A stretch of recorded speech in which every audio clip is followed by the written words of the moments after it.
Welcome to this quick and helpful guide. Today I'll show you how to pause your search history in the YouTube app.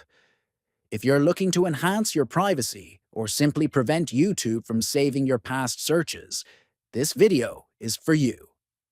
Let's get started with the simple steps. First, open the YouTube app on your mobile device. Next, tap on your profile icon located at the bottom right corner of the screen. Then, tap on the Settings icon, which appears in the top right corner.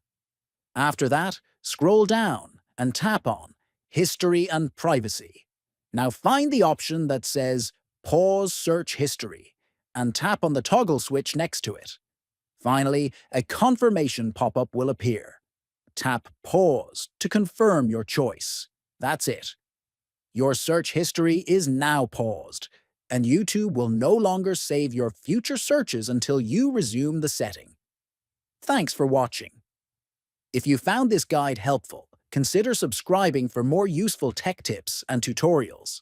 Stay in control of your privacy and keep exploring your settings wisely.